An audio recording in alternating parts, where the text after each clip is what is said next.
Hey guys, welcome back to Life Unscripted. I am Mel, your host today and always. Grab a coffee, grab a snack. Today on the pod, we will be talking about trying to conceive and the birth story with my second daughter. So let's get into it.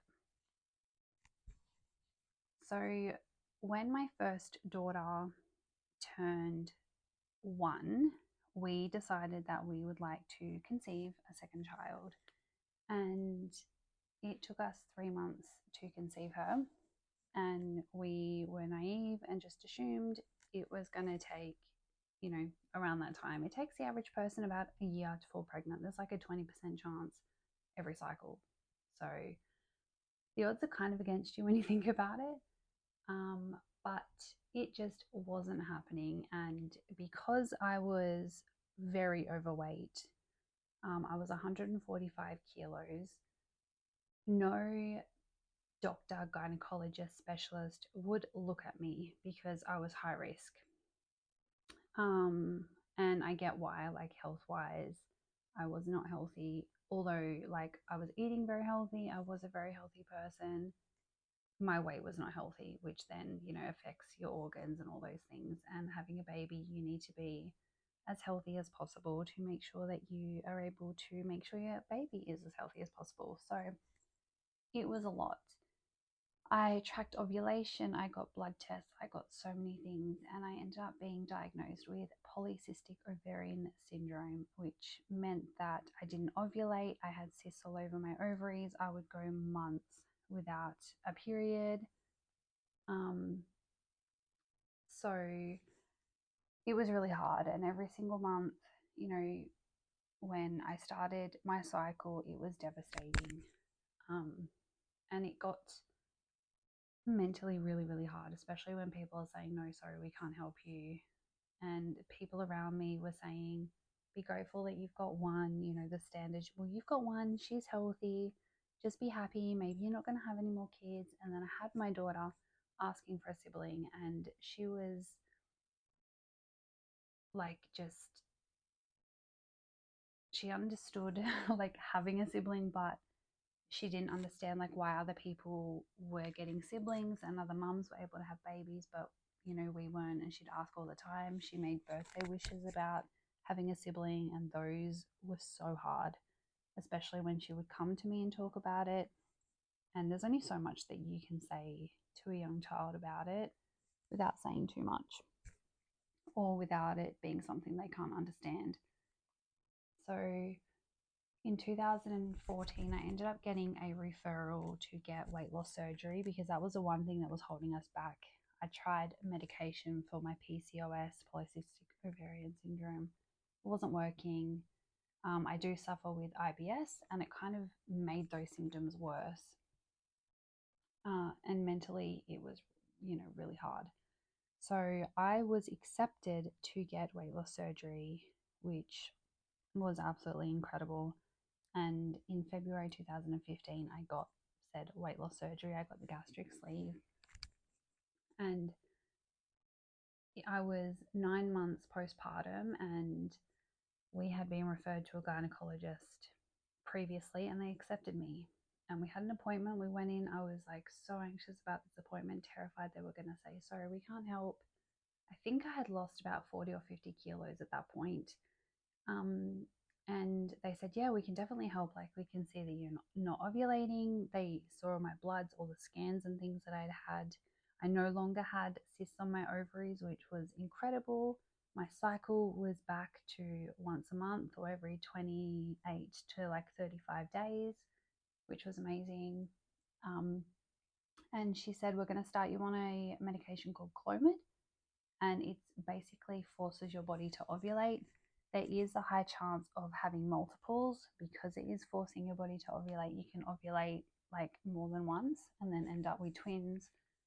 So that was explained to us and all this stuff. And we left that appointment feeling so like positive and yeah, this is going to happen. We are going to get our miracle.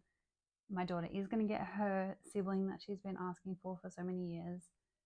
And we went and filled the script, which I remember just having that medication in my hand. Like, I had been told so much about this medication. I knew people personally who had taken it. I watched so many people on YouTube that had taken it, and I was so positive about it. And I was like, oh my God, imagine like if we got twins. I got the script filled, had it in my cupboard, and I was just waiting for my period to start. And it just didn't. And I was in the wardrobe, cleaning out the wardrobe in December, and I just got this urge to do a pregnancy test. Not sure why. I just had this same urge that I had with my first daughter, and I did it. It was like a little cheapy one, and I set it, on the bench in the bathroom, and I just continued what I was doing. Then I remembered, hang on, I've got a pregnancy test sitting on the bench in the bathroom. So I looked at it, and I wish I'd filmed that reaction because it was incredible, but there was a slight, really faint line. And I'd been doing pregnancy tests at that point for 5.5 years. It was insane. So I had pulled tests apart. I knew what they looked like. I knew what an indent was, an evap line. I never had a false positive ever. And I saw that, and I was just like, oh my God. And I ended up drinking a whole bunch of like juice or water or whatever it was. And I got my husband to go and get a pregnancy test from the chemist, like a digital and like a normal one. So he went and did that. And then a few hours later, like I held my wee, because this was like late afternoon by this point. It was probably like 6 at night. And I did the pregnancy test without anybody knowing. Like, I didn't tell him I was going to go do it. I hadn't spoken to anybody at this point, except maybe like a close friend that I had at the time. Actually, no, I think my friend Steph, I Snapchatted her first. Anyway, getting off topic. So I turned these tests over after doing it, and I do have my reaction to these ones. Pure shock. Like, I could not believe it. I was like, oh my God, please, like, stay, please stick, be healthy. It said that I was 1 to 2 weeks pregnant, which I think is like 3 to 5 technically. Like, it was incredible, and a feeling that I have never felt before. And because we'd just been trying for so long, and I was waiting to start my cycle so I could start that medication. And it was just like, even thinking about it just makes my eyes watery, because I can go back to that moment and 5.5 years of trying to conceive, and then seeing those 2 pink lines. Like, we didn't even have it. We had, luckily, thankfully, had never had a miscarriage. I never had a false positive. So that was like the first time seeing those 2 pink lines again.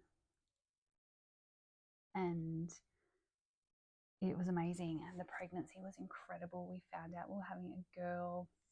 Everyone was just over the moon. And we announced very early, like 6 weeks early after my first ultrasound. It was at Christmas. And we put I've been promoted to big sister shirt on my daughter. Everyone knew we were trying. Yeah, it was amazing. And her pregnancy was really good. It was completely different physically for me, because when I was pregnant the first time, I didn't have much of a bump at all because I was quite big. You couldn't really tell I was pregnant. With this pregnancy, I had a lot of loose skin, but the top especially, like, you could see the top of my bump. Like, and when I look back now, I'm like, people told me I had a small belly and that you couldn't tell I was pregnant. I'm like, you can clearly see I'm pregnant. But I loved it. I loved every second of it. And there was a couple of moments where I thought, she was going to be like ripped away from me. I had a bit of a bleed at 20 weeks, and we went and got checked and everything was fine. Obviously, like, when you get those first few ultrasounds, you're always really worried until you feel them start moving. And yeah, it was like, her pregnancy was beautiful. I've been really lucky with my pregnancies and my labor and births, but that's where we're going to go to from here.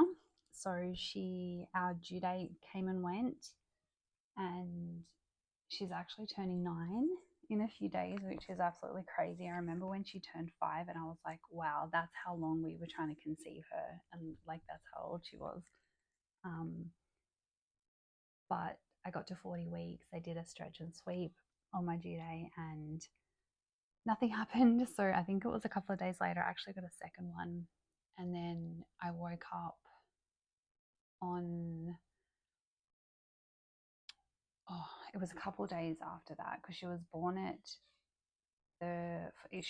at 40 weeks and 6 days.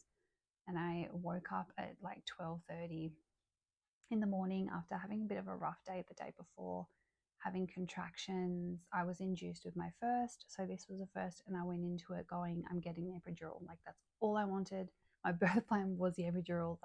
I didn't want anything else. That's all I wanted. And I had the epidural with my first, but I was induced, so labor was forced and completely different. My mum came over. We called my mum, and she came over and to watch our daughter who was asleep, and she's like, you don't look like you're in labor. Like, I feel like I had really good labors, and my pain tolerance when it comes to labor is pretty high. And I'm so thankful for that because it made them so magical. And if I could relive my second and third labors and births over again daily, I would. Like, they were just incredible. But my waters hadn't broken. My contractions were really close together. And we were just like, yeah, let's go to the hospital. So I put a towel underneath me because I didn't want my waters to break. I remember holding onto like the door in the car and my husband's hand and just squeezing. I had a few contractions. Like, driving in the middle of the night to the hospital is just this weird feeling. Like, there's nobody around. It's super quiet. We parked at the hospital. It was about a 15-minute drive away. Walked up. A guy came down from the emergency, like through the emergency, and he put me in a wheelchair and wheeled us up to labor and delivery. And they assessed me. I was only a couple centimeters dilated, and I don't remember what my contractions and things were doing, but they wanted to send me home. And I was like, okay, I didn't know what to expect. She checked me. I think she did another membrane sweep as well. And she goes, I'm just going to go get some medicine, like sleeping meds to help you sleep. You can have a good night's sleep. Maybe we'll see you in the morning, maybe not, labor might stop. So she gave me those and she left the room. She went on like a break or something. She was gone for about 10 minutes. And I went to the toilet. I came back and I just felt something down there. I was like, okay. And I put my hands down and it was blood. So my husband's gone, ran down the hall. He's like, she's bleeding. Like, my wife's bleeding. Can someone come and like help? She's just been given like this medication. They checked, they put me in a wheelchair, and we like fast paced went to labor and delivery ward room, like where you have your baby. And I got up, there was blood on the seat. Like, I just remember being terrified because this hadn't happened before. And we got into the bed, they checked me and everything. And I was just like, okay, let's get the epidural. I'm not going to be, that far along. I was only 3 centimeters, like half an hour ago. So I wasn't expecting anything. Still, yep, I'm getting the epidural. I'm going to be sweet. I'm going to be chill. We're going to be pain-free very, very soon. I know that you have to like kind of wait a little bit once they tell the person who does the epidurals. It takes them a little bit to come down and do it. And, if there's like an emergency or something, that obviously is priority as well. Sorry, I needed that sip of coffee. Anyway, so she looks at me dead in the eye with a hand on my shoulder, and she says, oh, sweetheart, or honey, I can't remember exactly what she said. It's too late for an epidural, or it's too late for that because you're 8 centimeters dilated. Now I know that you can get an epidural pretty much at 10 centimeters if you want to, if you're able to, if the doctor is right there to give it to you. And I went into complete shock. I looked like I'd seen a ghost. I went white.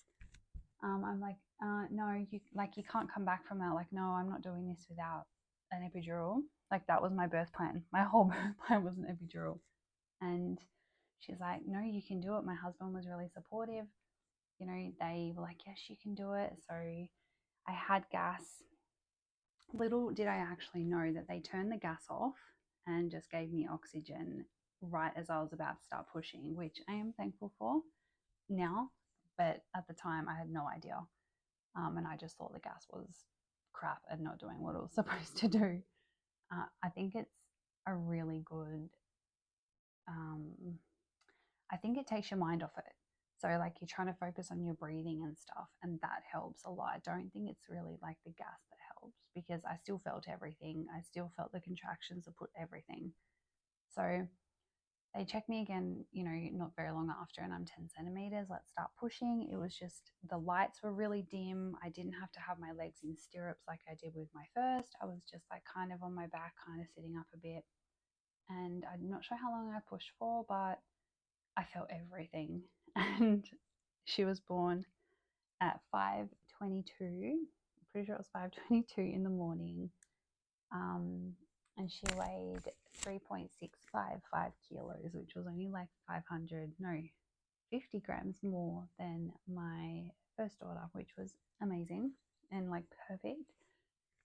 But she came out crying straight onto my chest, and it was perfect, because with my first, if you listen to my previous podcast, she wasn't put on my chest for very long straight away because she wasn't breathing. So this time, to have her on my chest, it was incredible, and I took in every single moment.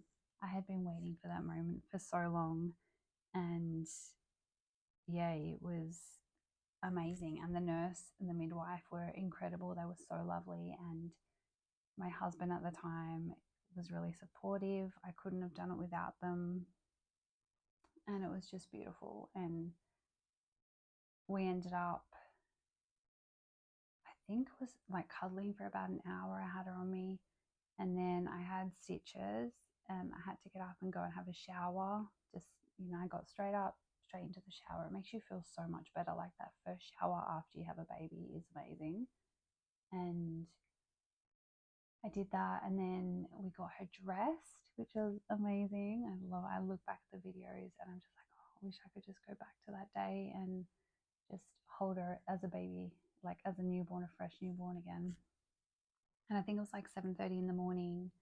We got to our room, so we wheeled over to the what is it called, postpartum area of the hospital, and straight away I was like, I want to go home today. Like, let's go home. Let's organize to get home. We just waited throughout the day, hung out in the room. We ate a little bit of food because we were starving. We slept a little bit, or like rested. And then, yeah, I soaked in every second. Like, I've got so many pictures and videos from the day she was born. I wish I had filmed or had got the like labor and delivery filmed, because like that's one thing, all my births, I should say, I don't have any videos or pictures of any of them. So I wish I did. But so if you're pregnant and having a baby, or if you are planning to have babies in the future, that's definitely something to think about, is like filming everything, because it is so cool to look back on, especially because when you're in the moment, you don't see certain things or you don't remember certain things. So to have those memories is really cool. And yeah, like, hubby went and picked up our daughter from school, and she came and met her. And then my parents came in the afternoon to meet her. And it was just beautiful. Like, everyone knew and wanted this baby so much. And to finally have her in my arms was just a moment I will never forget. And it breaks my heart that so many people go through fertility issues and like struggle every single day. And I'm so thankful for my babies. Like, my first, who we tried for 3 months, then 5.5 years for my second. And then with my current husband, we have a son together, and we got pregnant with him straight away. So that was just even more amazing. And I will do a birth story for his birth as well. But that was the birth for my second daughter and our little like TTC journey. There wasn't a whole lot to say about it. It just dragged on so long, 5.5 years. And I know there's so many people out there that try a lot longer than we had to. And I'm so thankful for my babies. Even on those really hard days when I just want to go to bed and I'm counting down till bedtime, I am forever grateful for them. And I really feel like I was put on the earth to be a mum, and I love being a mum. And to see my kids all like play with each other and interact and love each other and support each other. And we there's such a big age gap between my girls. Like there's 7 years, 7 years, 1 week and 1 day, and then there's 4 years between my middle and youngest. So there's good age gaps there, and just to see them all interact and love on each other and just be there for each other makes me so happy, and all completely worth it. And yeah, but I am going to go. Thank you guys so much for listening to this episode. I hope you're enjoying. Make sure you interact where you can. I will make sure I leave all of my handles in the description as per usual. But yeah, let me know if you have any questions or any suggestions at all. And yeah, I love recording, and I hope you guys love listening, because we've got some cool things happening. We have some guests in the making, in the works. I've started to speak a bit more about it on social media and those sorts of things. So if you found it, then welcome. And if you've listened this far, thank you so much. You have no idea how much it means to me. But I'll talk to you guys soon. Bye.